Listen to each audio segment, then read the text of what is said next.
সম্মানিত মুসল্লিবৃন্দ, আজকের আলোচ্য বিষয় হচ্ছে নবীজির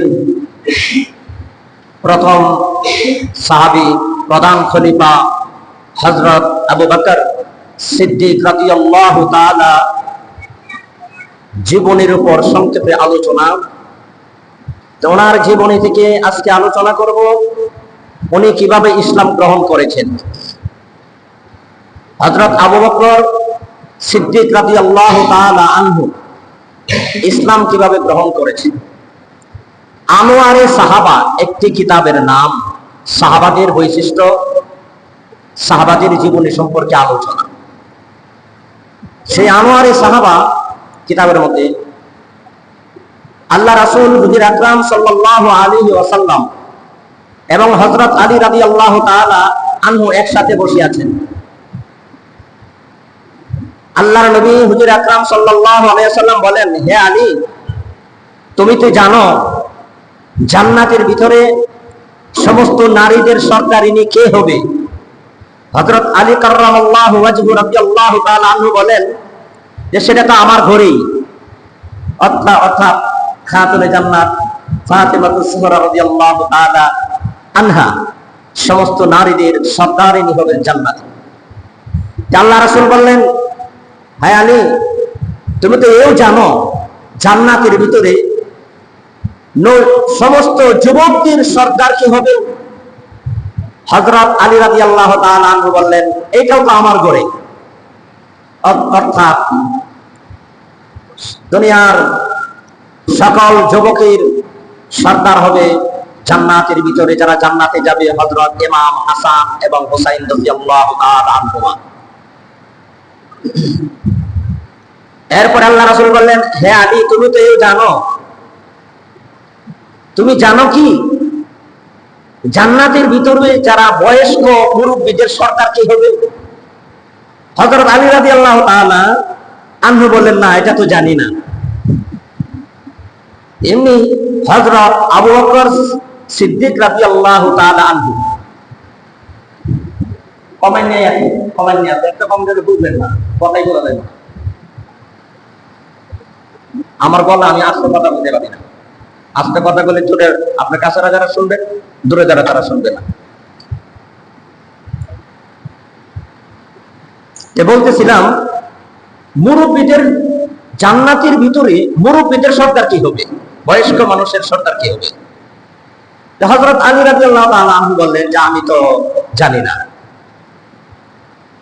কথায় কথায় দেখতেছেন যে হযরত আবু বকর সিদ্দিক রাদিয়াল্লাহু তাআলা আনহু এবং হযরত ওমর রাদিয়াল্লাহু তাআলা আনহু আসতেছেন।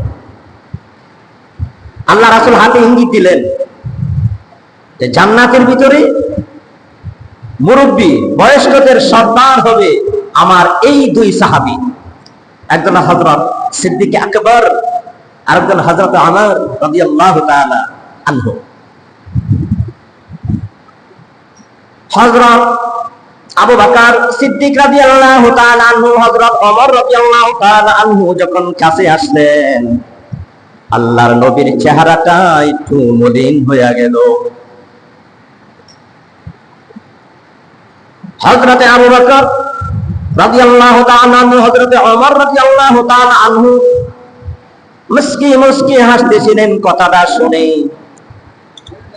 কথা শোনার পর নবীজির চেহারা মোবারকের দিকে তাকায় দেখলেন নবীর চেহারাটা মলিন হয়ে গেছে।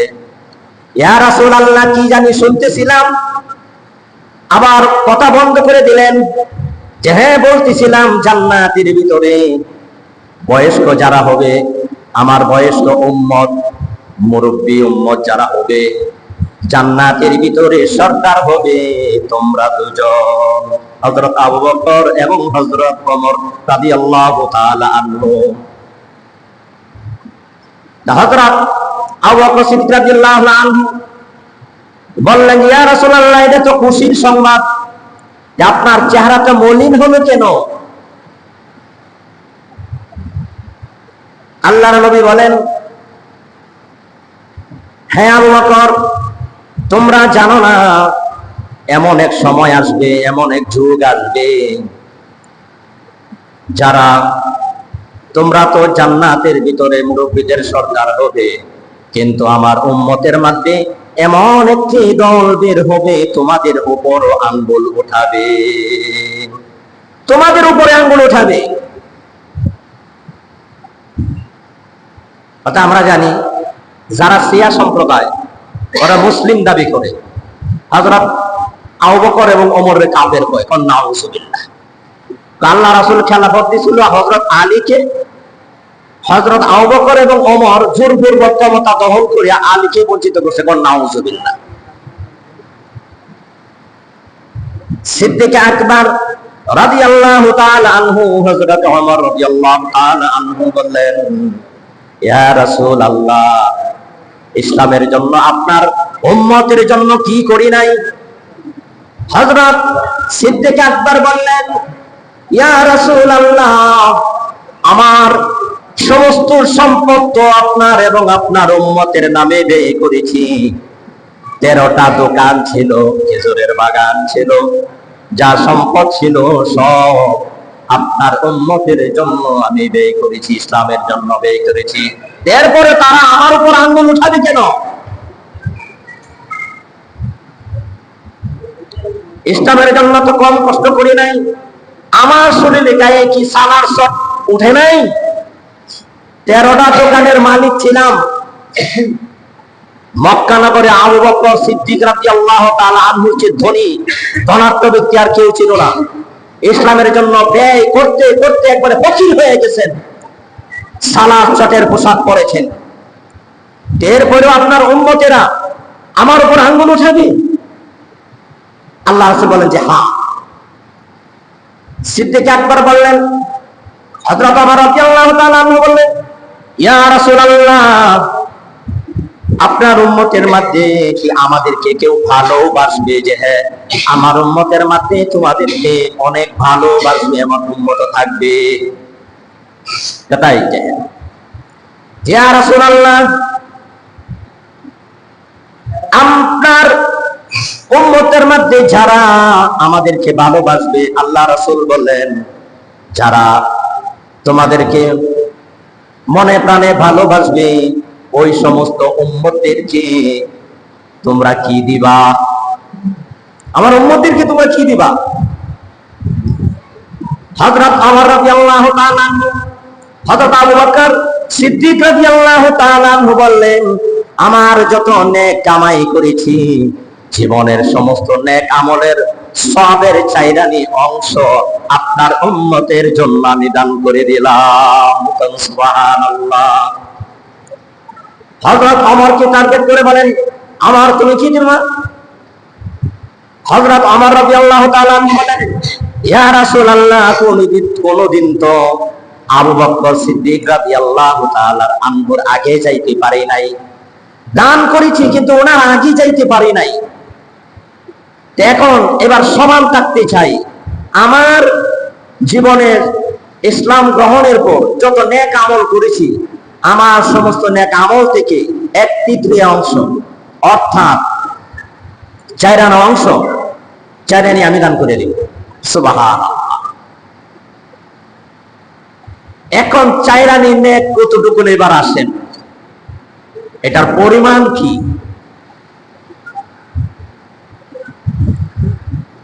আল্লাহ রাসূল হুজুর আকরাম সাল্লাল্লাহু আলাইহি ওয়াসাল্লাম, নবীজির স্ত্রী আমাদের মা হযরতে আয়েশা সিদ্দিক রাদিয়াল্লাহু তাআলা আনহা একসাথে বসে আছেন চাঁদনী রাত্রে। চাঁদনী রাত্রে বসে আছেন, আকাশে অগণিত কোটি কোটি তারা। হযরতে আয়েশা সিদ্দিক রাদিয়াল্লাহু তাআলা আনহা নবীজিকে বলেন, ইয়া রাসূলুল্লাহ। হযরত আয়েশা সিদ্দিকা রাদিয়াল্লাহু তাআলা আনহা কি জানেন তো? হযরত আবু বকরের মেয়ে। সুবহানাল্লাহ। হযরত আবু বকর সিদ্দিক রাদিয়াল্লাহু তাআলা আনহুর কন্যা হযরত আয়েশা। হযরত আবু বকর নবীজির শ্বশুর ছিলেন, ওমরও শ্বশুর ছিলেন, প্রধান 2 খলিফা নবীজির শ্বশুর ছিলেন। সুবহানাল্লাহ। চাঁদনী রাত্রে মা আয়েশা সিদ্দিকা রাদিয়াল্লাহু তাআলা আনহা আল্লাহ নবীকে প্রশ্ন করলেন, ইয়া রাসূলুল্লাহ, আকাশে অগণিত তারা, কত তারা যে গণিয়া কেউ শেষ করতে পারবে না। আকাশের তারার পরিমাণ নেক কি কারো আছে নাকি? হ্যাঁ, একজনের আছে। একজনের আছে। যে কে? হযরত আয়েশা সিদ্দিকা রাদিয়াল্লাহু তাআলা আনহা বললেন, মনে মনে ভাবতেছেন তার আব্বার কথা, আবু বকর সিদ্দিক রাদিয়াল্লাহু তাআলা আনহুর কথা বলবেন, কিন্তু আল্লাহ রাসূল বললেন, আকাশে যত তারা দেখো, এত নেকি আমার সাহাবী হযরত ওমর রাদিয়াল্লাহু তাআলা আনহুর এত নেক হবে। আকাশের তারার পরিমাণ নেক হবে হযরত ওমরের। কোন সুবহানাল্লাহ। তা হযরত আয়েশা সিদ্দিক রাদিয়াল্লাহু তাআলার মুখটা কালো হয়ে গেছে। যে নবীজি মা আয়েশা সিদ্দিকার মেজাজ বুঝতেন। আয়েশা, মন খারাপ হয়ে গেল নাকি? তোমার বাবার নামটা বলি নাই? মা আয়েশা সিদ্দিকা রাদিয়াল্লাহু তাআলা আনহা বলেন যে হ্যাঁ, বুঝতেই তো পারছেন, আবার প্রশ্ন করেন কেন? আল্লাহ নবী বলেন, হে আয়েশা, তুমি জানো না নবী এবং রাসূল বাদে, নবী এবং রাসূল বাদে তাম পৃথিবীর মানুষের নেক যদি এক পাল্লায় রেখে দেওয়া হয়, আর তোমার আব্বা আমার সাহাবী হযরত আবু বকর সিদ্দিক রাদিয়াল্লাহু তাআলা আনহুর নেকি যদি আরেক পাল্লায় রেখে দেওয়া হয়, নবী এবং রাসূল ব্যতীত তাম দুনিয়ার সমস্ত মানুষের নেকির পাল্লা হালকা হয়ে যাবে। হযরত তোমার পিতা আবু বকর সিদ্দিক রাদিয়াল্লাহু তাআলা আনহুর নেকের পাল্লা ভারী হয়ে যাবে। সুবহানাল্লাহ। নবী রাসূল ব্যতীত তাম দুনিয়ার সমস্ত মানুষের নেক একত্র করলেও তোমার আব্বার নেকি সমান হবে না। যখন হযরত আবু বকর সিদ্দিক রাদিয়াল্লাহু তাআলা চাইরানি জীবনের সমস্ত নেকের চাইরানি অংশ আমাদেরকে দান করে দিলেন। সুবহানাল্লাহ। হযরত ওমর চাইরানি দান করে দিলেন। চাইরানির অংশ পরিমাণ কি এটা একটু বুঝি, বিজ্ঞান থেকে হিসাব নেই। বিজ্ঞানীরা রিসার্চ করে দেখেছেন যে আকাশে যে তারা আছে 750 কোটি মানুষ। কত কোটি মানুষ? 750 কোটি মানুষ যদি গণনা করে 200 বছর লাগবে। 200 কোটি বছর লাগবে। কোন সুবহানাল্লাহ। 750 মানুষ যদি আকাশের তারা গণনা করে, এটা একটা বিজ্ঞানের হিসাব, কত বছর লাগবে? 200 কোটি বছর। কোন সুবহানাল্লাহ। যে আকাশের তারার পরিমাণ নেক হলো কার? হযরত ওমর রাদিয়াল্লাহু তাআলা। যে হযরত ওমর রাদিয়াল্লাহু তাআলা আনহু চাইরানি আমাদেরকে দান করে দিলেন, নবীজির উম্মতদেরকে দান করে দিলেন। তাহলে হিসাব করে দেখা যায় 50 কোটির মতন হয়ে যায়। কত কোটি? 50 কোটি। হযরত আবু বকরের তার ডাবল হবে, কারণ আবু বকরের নেকি এক পাল্লায় রাখলে তামাম নবী রাসূল ব্যতীত দুনিয়ার সমস্ত মানুষের নেকির চেয়েও আবু বকরের নেকি বেশি হবে। সুবহানাল্লাহ। কি সাধারণ কথা! আল্লাহু আকবার, আল্লাহু আকবার। তাহলে আবু বকরের নেকি তো ডাবল হবে। হযরত ওমর রাদিয়াল্লাহু তাআলা আনহু যদি চাইনা না দেন, তাহলে হয়ে যাবে নেকের পরিমাণ 50 কোটি। আর আবু বকর যদি চাইনা নিয়ে দেন, তাহলে হয়ে যাবে 150 কোটি। কোন সুবহানাল্লাহ। নাজাতের ফয়সালা তো একটা আছে, অন্তরে বিশ্বাস। বলার উদ্দেশ্য হলো হযরত আবু বকর সিদ্দিক রাদিয়াল্লাহু তাআলা আনহু নবীজির সাথে সম্পর্কটা কি রকম ছিল সেটা একটু বলি। বাল্যকালের বন্ধু ছিলেন, অনেকেই বন্ধু ছিলেন। দুনিয়াতে যে যেমন বন্ধু তার তেমন। চোর চোরের সাথে সম্পর্ক, ডাকাত ডাকাতের সাথে সম্পর্ক, এক সন্ত্রাস আর এক সন্ত্রাসের সাথে সম্পর্ক, এক এবাকুর আর এবাকুরের সাথে সম্পর্ক, মদখোর মদখোরের সাথে সম্পর্ক। এইভাবে দুনিয়াতেই যে যেমন তার সাথে সম্পর্ক তেমন হয়ে যায়। জেলে জেলের সাথে সম্পর্ক, একজন তাহাজ্জুদ গুজার মানুষ আর একজন তাহাজ্জুদ গুজারদের সাথে সম্পর্ক হবে। এটাই তো নিয়ম। নামাজি নামাজের সাথে সম্পর্ক, মৌলবী মৌলবীর সাথে সম্পর্ক। আল্লাহ রাসূল সবচাইতে বেশি সম্পর্ক ছিল আবু বকর সিদ্দিক রাদিয়াল্লাহু তাআলা আনহুর সাথে। আল্লাহ রাসূল যখন দ্বীনের দাওয়াত দেওয়া শুরু করলেন, ইয়া আইয়ুহার রাসূল বাল্লিগ মা উনজিলা ইলাইকা মির রাব্বিক ওয়া ইল্লাম তাফআল ফামা বাল্লাগতা রিসালাতাহু। আল্লাহ পাক বলেন, হে নবী, আপনি তাবলীগ করুন, দ্বীন প্রচার করুন। একটি দিনের কথা, একটি কথা যদি বাকি থাকে তাহলে রিসালতের দায়িত্ব আদায় করা শেষ হবে না। আল্লাহ নবী যখন তাবলীগ করলেন, মানুষদেরকে দ্বীনের দাওয়াত দিতে লাগলেন, এক আল্লাহর দাওয়াত দিতে লাগলেন, তাওহীদের দাওয়াত দিতে লাগলেন, এক আল্লাহ ছাড়া কারো ইবাদত করো না। তখন মানুষেরা যে নবীকে আল আমিন বলে সম্বোধন করত, সেই মানুষেরা নবীজির বিরুদ্ধে মক্কার কাফেররা সমালোচনা করতে লাগলো। আবু বকর সিদ্দিক রাদিয়াল্লাহু তাআলা আনহুর কাছে আয়েশা বলতেছে, হে আবু বকর, তুমি যাকে বন্ধু মনে করো, তুমি যাকে এত ভালোবাসো, সেই মানুষটা হযরত মুহাম্মদ সাল্লাল্লাহু আলাইহি ওয়াসাল্লাম আমাদের বাপ দাদার ধর্মের মধ্যে কালিমা আছে, উল্টা পাল্টা কথা বলে, তার কথা বলো না, এরকম কথা বলে মূর্তি পূজা ছেড়ে দিতে হবে, এক আল্লাহর উপরে ঈমান আনতে হবে। তোমার বন্ধু, যার সাথে তোমার বাল্যকাল থেকে সম্পর্ক, হযরত আবু বকর সিদ্দিক রাদিয়াল্লাহু তাআলা নবীজির কাছে দৌড়ায় গেলেন। নবীজির কাছে দৌড়ায় গিয়ে আবু বকর সিদ্দিক আকবর রাদিয়াল্লাহু তাআলা বলেন, ইয়া রাসূলুল্লাহ, মানুষের কাছে শুনতেছি আপনি নাকি দ্বীনের দাওয়াত দিচ্ছেন, নতুন কালেমার দাওয়াত দিচ্ছেন, আপনি নাকি নবী দাবি করতেছেন। আল্লাহ রাসূল বলেন, হ্যাঁ হ্যাঁ, আমি শুধু তাই নয়, তোমাকে দাওয়াত দিচ্ছি, আমি তোমাকেও দাওয়াত দিচ্ছি, এক আল্লাহর উপর ঈমান আনো, মূর্তি পূজা ছেড়ে দিতে হবে, এক আল্লাহর ইবাদত করতে হবে। হযরত আবু বকর সিদ্দিক রাদিয়াল্লাহু তাআলা বলেন, ইয়া রাসূলুল্লাহ, আপনি যে আমাকে কালিমার দাওয়াত দিচ্ছেন, এক আল্লাহর দাওয়াত দিচ্ছেন, আপনি যে নবী হয়েছেন, সেটার প্রমাণ কি, সেটার দলিল কি? আবু বকর সিদ্দিক আকবর রাদিয়াল্লাহু তাআলা আনহু বলেন,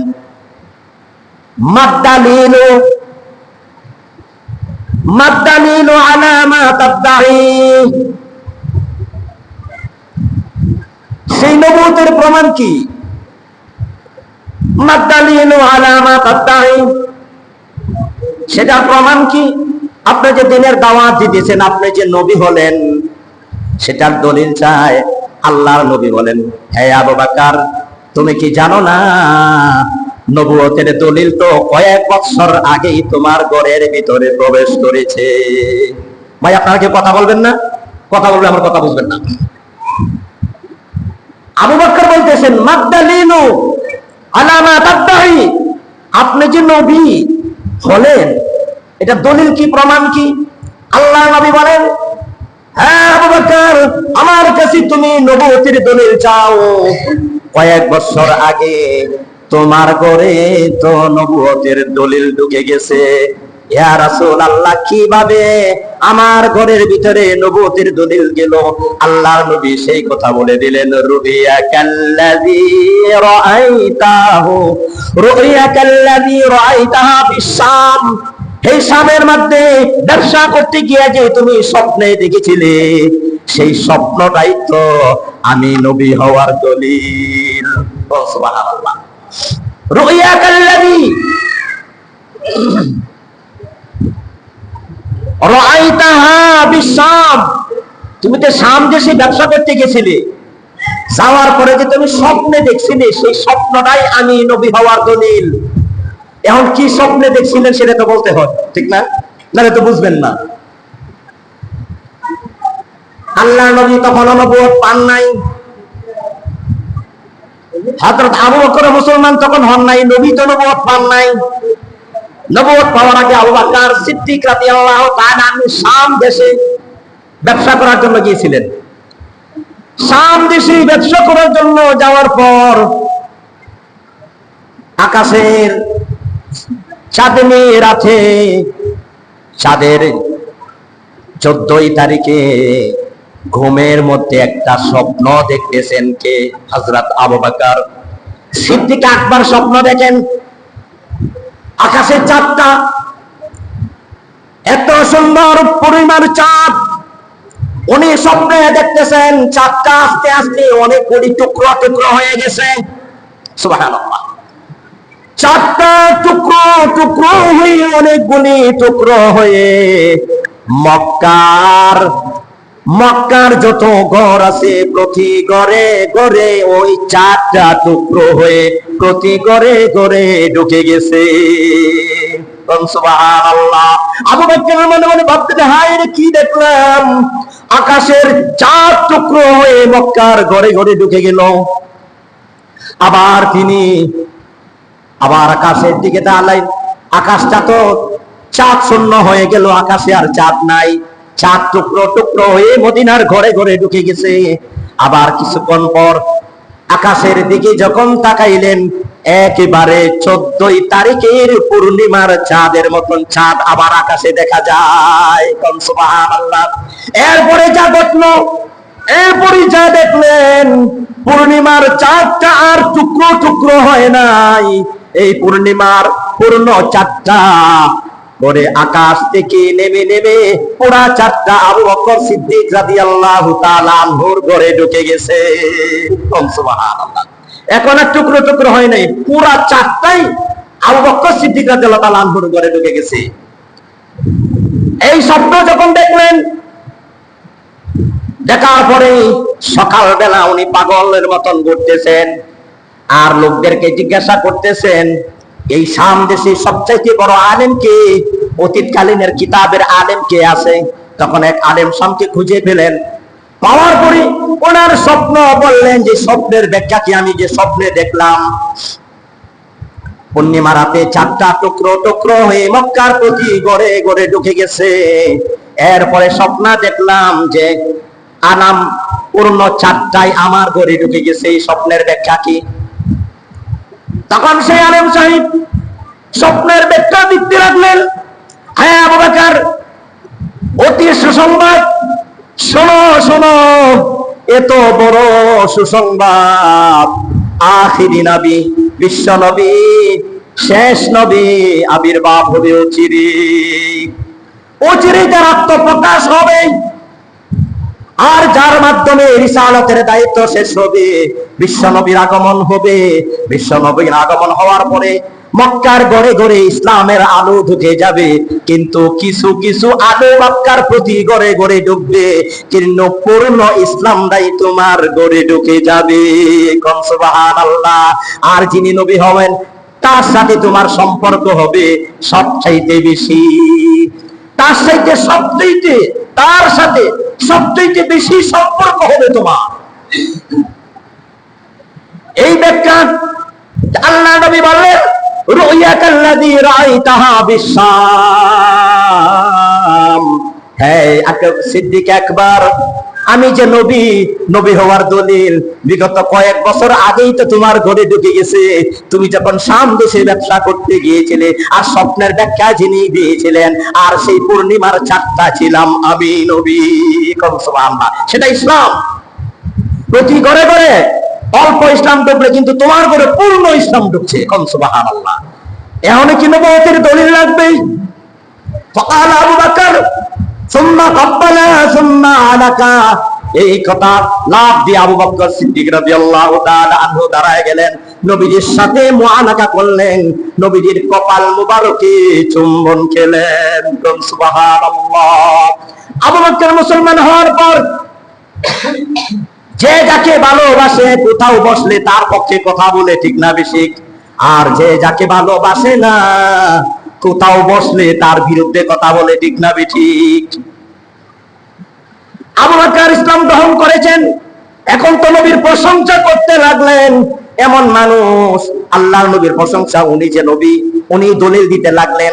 এক পর্যায়ে আল্লাহর নবী বসা, আবু বকর সিদ্দিক রাদিয়াল্লাহু তাআলা আনহু বসা, একটি কতগুলি মানুষের মধ্যে হযরত আবু বকর সিদ্দিক রাদিয়াল্লাহু তাআলা আনহু নবীজির শান এবং মান বর্ণনা করতে লাগলেন। নবীজির শান এবং মান বর্ণনা যখন করতেছেন, তখন কিছু দুষ্ট রংবাজ টাইপের ছেলেরা এসে হযরত আবু বকর সিদ্দিক রাদিয়াল্লাহু তাআলা আনহুকে এমন ভাবে মারলেন, মারতে মারতে মারতে জমিনের সাথে শুয়ায়া হযরত আবু বকর সিদ্দিক রাদিয়াল্লাহু তাআলা আনহু জমিনে পড়ে গেলেন। আর একটা দুষ্ট কাফের এসে পা থেকে জুতা খুলে, শক্ত ওজনী জুতা খুলে আবু বকর সিদ্দিক আকবর রাদিয়াল্লাহু তাআলা আনহুর বুকের মধ্যে আঘাত করতে লাগলো। আঘাত করতে করতে মুখ দিয়ে রক্ত বের হয়ে গেছে, নাক মুখটা চ্যাপটা হয়ে গেছে, চেহারা বিকৃত হয়ে গেছে। আবু বকর সিদ্দিক রাদিয়াল্লাহু তাআলা আনহুকে আর চেনা যায় না। এমন মার যখন দিল, তখন তারা ভাবছে সিদ্দিক আকবর মনে হয় মারা গেছে। এটা মনে করে ওই দুষ্ট কাফের ছেলেরা চলে গেছে। সিদ্দিক আকবর এখানেই রক্তক্ষরণ হইতেছে। ঈমান, আমরা তো ঈমান এনেছি সহজ, কেউ মারে না। নামাজ পড়লে কেউ বাধা দেয় না, নেক আমল করলে কেউ বাধা দেয় না। যাদের মাধ্যমে ইসলাম এসেছে, ইসলামের জন্য কতটুকু ত্যাগ এবং জান এবং মাল আল্লাহর রাস্তায় বিসর্জন দিয়েছেন। এই আবু বকর সমস্ত মাল আল্লাহর রাস্তায় খরচ করেছেন আল্লাহর নবীর চেহারা দেখার জন্য। পাগল পাড়া ছিলেন হযরত আবু বকর। আবু বকর সিদ্দিক যখন বেহুশ হয়ে পড়লেন জমিনে, ওরা ভাবছে সিদ্দিক আকবর মারা গেছে, ওরা চলে গেছে। সিদ্দিক আকবরের লোকজন এসেছে, তার মা এসেছে। মা এসে দেখে চেহারার কোনো আকৃতি নাই, চেহারাটা চাপকা গেছে। উজনি জুতা ব্যাপারে চেহারার নাক মুখ চাপকা হয়ে গেছে, চেহারার কোনো আকৃতি নাই, কোন রকম জমদাস নিঃশ্বাস কোন রকম ফালতেছে। সিদ্দিক আকবর এই অবস্থায় যখন ছিল, তখন তার সিদ্দিক আকবরের লোকেরা আসলো। আসার পরে ওনাকে এইভাবে ধরে নেওয়া সম্ভব না। একটা চাদরের উপর, একটা কাপড়ের উপর শোয়ালেন। শোয়ার পরে 4-5 জনে কাপড়ের মধ্যে ধরে হযরত সিদ্দিক আকবরকে এইভাবে নিয়ে বাড়িতে নিয়ে গেলেন তার মার কাছে। মা দুঃখী, দেখার পর কোন মা কি সহ্য করতে পারে? দেখে যে সারাটা শরীর রক্তে রঞ্জিত হয়ে গেছে, আর চেহারার আকৃতি বোঝা যায় না, এবং মায়ের দিল। আবু বকর তোর জ্ঞান নাই, বোঝ নাই। কিছুক্ষণ পর যখন সিদ্দিক আকবরের জ্ঞান ফিরল, জ্ঞান ফেরার সাথে সাথে পাগল হয়ে গেছে, আর বলতেছে ইয়া রাসূলুল্লাহ। পাশের আবু বকর সিদ্দিক রাদিয়াল্লাহু তাআলা লোকজনের একটা ঘটনা, যারা মেরেছিল তাদের কাছে আবু বকর সিদ্দিক রাদিয়াল্লাহু তাআলা লোকজন গেছে। যারা বলতেছি আমাদের সন্তান আবু বকর কি যারা মেরেছে জানিস, আবু বকরের যদি কিছু হয়ে যায়। কারণ আবু বকর সিদ্দিক রাদিয়াল্লাহু তাআলা আনহুর মতন চরিত্রবান, সৎ এবং নীতিবান মানুষ মক্কায় আর একটি যুবক ছিল না। তার চরিত্রের মধ্যে কোনো দাগ নাই। আবু বকর সিদ্দিক আকবর লোকেরা বলতেছে আবু বকরের যদি কিছু হয়ে যায়, খবরদার, আবু বকর যদি মারা যায় খুনের বদলা নিব, যে মেরেছিস তার প্রতিশোধ নেব, তাকে হত্যা করে ফেলবো। তাদেরকে শাসিয়ে আসলেন, হুমকি দিয়ে আসলেন। আবু বকর সিদ্দিক রাদিয়াল্লাহু তাআলা জ্ঞান ফেরার পর তখন তারা বলতেছে আবু বকর ইসলাম গ্রহণ করতে পারে, কিন্তু তার মতন সৎ চরিত্রমান ছেলে মক্কায় আর একটিও নাই। এরপরে সিদ্দিক আকবর জ্ঞান ফেরার সাথে সাথে বলল ইয়া রাসূলুল্লাহ, নবীজি কোথায়? আমি তো একা ছিলাম না, আল্লাহর নবী তো আমার সাথে ছিলেন, ওরা তো আমাকে একা মারে নাই, নবীজিকেও মারেছে। আগে বলো আমার নবীজি কোথায় আছে? তখন তার আত্মীয় স্বজন লোকজন যারা ছিল তারা মুখ ঘুরে গেল। হ্যাঁ, সত্যি সত্যি আবু বকর পাগল হয়ে গেছে, হয়ে গেছে, মুহাম্মাদের পাগল হয়ে গেছে। তারা সবাই চলে আসছে। তোমার ছেলেকে তুমি বোঝাও মার কাছে দিয়া। মা কিছু খানা নিয়ে সিদ্দিক আকবর, কারণ অনেক রক্তক্ষরণ হয়েছে, কথা বলতে পারতেছে না, কিছু যদি খাবার দিতে পারে তাহলে হয়তো এনার্জি শরীরে আসতে পারে, শরীরে একবারে নিস্তেজ দুর্বল হয়ে গেছে। যাই হোক, ঘটনা অনেক লম্বা, আমি শর্ট করে দিচ্ছি। সিদ্দিক আকবর তখন বললেন, মা গো, আমার নবীর কাছে নিয়ে যাও। তখন মা দুঃখিনী বলে, তোমার নবীকে, মুহাম্মদকে, তাকে তো আমি চিনি না, তাকে আমি কোথায় নিয়ে যাব, আর তাকে আমি কোথায় পাবো? মা, তুমি কি খাত্তাবের মেয়ে কি চিনো না? যে হ্যাঁ। না, খাত্তাবের মেয়ে হযরত ওমরের বোনকে তুমি চিনো না? হ্যাঁ চিনি। তার কাছে যাও, তার কাছে গেলেই আমার নবীর সংবাদ পেয়ে যাবে। যাই হোক, ঘটনাক্রমে আপনার ওই সিদ্দিক আকবরের মা খাত্তাবের মেয়ের কাছে চলে গেল, গিয়ে হায়দা বলতেছে, আমার ছেলে তো এই অবস্থা, দুরবস্থা, তাকে অনেক মেরেছে কাফেররা মুহাম্মাদের ধর্ম গ্রহণ করার পর। মুহাম্মদ সাল্লাল্লাহু আলাইহি সাল্লাম কোথায় আছে একটু বলেন। তখন খাত্তাবের মেয়ে বলতেছেন যে না, তাকে আমি চিনি না, তোর কাছে যদি বলে দেই তাহলে নবীজির খবর পেয়ে যাবে, নবীজিকে অত্যাচার শুরু হয়ে যাবে। তখন ওই উম্মুল খায়ের সিদ্দিক আকবরের মা বলতেছে, না বোন, আমাকে বিশ্বাস করো, আমার ছেলে মুহাম্মাদের ধর্ম গ্রহণ করেছে আর তার এই অবস্থা হয়েছে। যাই হোক, তখন খাত্তাবের মেয়ে বললেন, আল্লাহর নবী নিরাপদ জায়গায় আছে, ইবনে আরকামের বাড়িতে আছে, নিরাপদ অবস্থা, যাও সেখানে যাইতে হবে। আগে আবু বকরের কাছে যাই। আবু বকরের কাছে যখন গেল, আবু বকর সিদ্দিক আকবরের কাছে যাওয়ার পর খাত্তাবের মেয়ে চেহারার অবস্থা, নাক মুখ এবং শরীরের অবস্থা দেখে তখন বলতেছে যে হ্যাঁ, তোমার এই অবস্থা যারা করেছে অচিরেই তারা বিপদে পড়বে, আল্লাহ পাক রব্বুল আলামিন প্রতিশোধ নেবেন। তবে খাত্তাবের মেয়ে আর উম্মুল খায়ের সিদ্দিক আকবরের মার দুইজনের কাঁধে ভর করে করে হাঁটতে পারতেছেন না, দুইজন মহিলার কাঁধে ভর করে ইবনে আরকামের বাসায় চলে আসলেন। সুবহানাল্লাহ। ইবনে আরকামের বাসায় দেখে আল্লাহর নবীজি আবু বকরকে দেখে বাল্যকালের সাথী নবীজিকে এত ভালোবেসেছেন, যিনি নিজের সমস্ত সম্পদকে আল্লাহর রাস্তায় বিলীন করে দিয়েছেন, সালাসনের পোশাকও কিনেছেন, পরেছেন। আবু বকরের চেহারা দেখে আল্লাহর নবী চোখের পানি রাখতে পারলেন না, ঢুক ঢুক করে কেঁদে ফেললেন। আবু বকর রে, এই কষ্টের বিনিময় আল্লাহ পাক রব্বুল আলামিন তোমাকে প্রতিদান দিবেন, এমন একটা জাযা দিবেন, এমন একটা উপাধি দিবেন, পৃথিবীর এই মর্যাদা আর কেউ পাবে না। সুবহানাল্লাহ। এই জন্য বলা সিদ্দিক আকবর অর্থাৎ সত্যবাদী। সুবহানাল্লাহ। যাই হোক,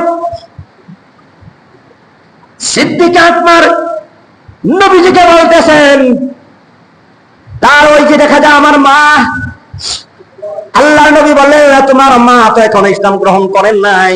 আল্লাহ নবী বলেন, ইয়া রাসূলুল্লাহ, আমার মাকে কিছু উপদেশ দিন, আমার মাও যেন জাহান্নামের পথ থেকে ফিরে যেন জান্নাতের পথে চলে আসতে পারে।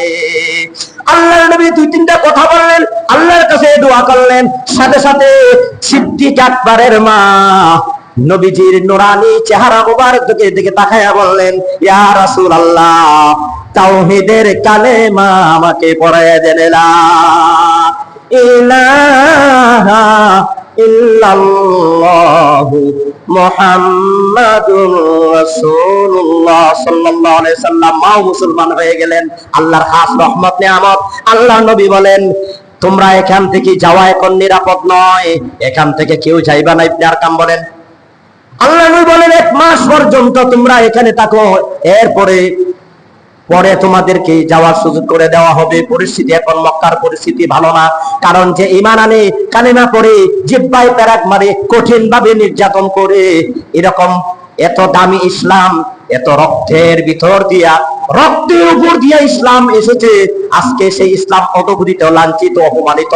ইসলামকে যারা নিয়ে কটাক্ষ কথা বলে, ইসলামকে যারা কটাক্ষ করে, আল্লাহর নবীর বিরুদ্ধে যারা কথা বলে, আল্লাহর বিরুদ্ধে যারা কথা বলে, শরীরে এনার্জি আসে না, শরীর গরম হয় না, এবং প্যারালাইজ রুটির মতন মুসলমানরা পড়ে থাকে। ওইটা হলো প্যারালাইজ ঈমান।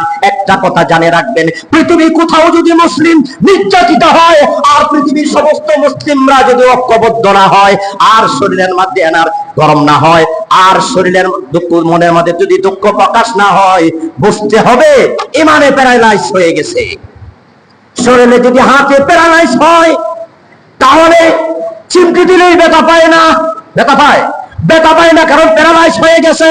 কোন মুসলমান যদি নির্যাতিত হয়, আর কোন মুসলমান শুনে যদি দুঃখ প্রকাশ না হয়, আর ওই বদলা নেওয়ার জন্য যদি প্রতিশোধ না নেয়, পদক্ষেপ না নেয়, আপনার ভূমিকা না নেয়, তাহলে বুঝতে হবে ও মুসলিম নয়, ওর ঈমানটা প্যারালাইজ হয়ে গেছে। প্যারালাইজ ঈমান দিয়ে জীবনে জান্নাতে যাওয়া যাবে না। সিদ্দিক আকবর রাদিয়াল্লাহু তাআলা আনহু সমস্ত নেক থেকে 4 আনি নেক আমাদেরকে দিয়া গেছেন। কম সুবহানাল্লাহ। হযরত ওমর রাদিয়াল্লাহু তাআলা আনহু কত নেক দিবেন? 4 আনি নেকের অংশ থেকে। তাহলে 4 আনা কত হলো? 8 আনা। পরিমাণ কত? 750 কোটি মানুষ যদি গণনা করে 150 বছর লেগে যাবে। কম সুবহানাল্লাহ। 150 কোটি বছর লেগে যাবে। আল্লাহ পাক রব্বুল নাজাতের ব্যবস্থা একটা আছে, হয়তো হতে পারে, কিন্তু আমাদের ঈমান মজবুত করতে হবে নেক আমলের মাধ্যমে। কিসের মাধ্যমে? ঈমানের দাবি করলে ঈমানদার হওয়া যাবে না। 5 ওয়াক্ত নামাজ কে বাধা দিল? কে বাধা দেয়? কে বাধা দেয় আপনাকে? কে বাধা দেয় আমাকে? এখন তো কেউ বাধা দেয় না। নামাজ পড়তে সমস্যাটা কি? আল্লাহ তাআলা বলেন, নাফরমান বান্দা, তোর মতন নাফরমান যুবক আর আদর্শে যখন আজান হয় এখানে বসে থাকে, ওখানে বসে থাকে, ওখানে খেলা করে, দোকানে আড্ডা মারে। আল্লাহ তাআলা বলেন, তোর মতন নালায়েক, তোর মতন নাফরমান বান্দার পৃথিবীতে হতে পারে না। আমার জমিন দিয়ে যখন হাতস জমিনে চায় গ্রাস করতে, আমি আল্লাহর অনেক দয়া, সেই জন্য তোরা দুনিয়াতে বেঁচে আসিস। আল্লাহ পাক রব্বুল আলামিনের দয়া। কিন্তু দুনিয়াতে রহমান নামের দয়া বিকাশ ঘটাইছেন। খানা পিনা চলতেছি, ফিরতেছি, সবকিছুই করতেছি। কিয়ামতের ময়দানে রহিম নামের দয়া শুধু ঈমানদারেরা পাবে, বেঈমান, কাফের, মুশরিক, মুনাফিক, আস্তিক, নাস্তিকেরা পাবে না। সেদিন রহিম নামের দয়া পাবে মুমিন ঈমানদারেরা। কোন সুবহানাল্লাহ। আল্লাহ পাক রব্বুল আলামিন ঈমান আমল মজবুত করে কবরে যাওয়ার তৌফিক দান করেছে বলে বলেন আমিন। ওয়া আখিরু দাওয়ানা আলহামদুলিল্লাহ।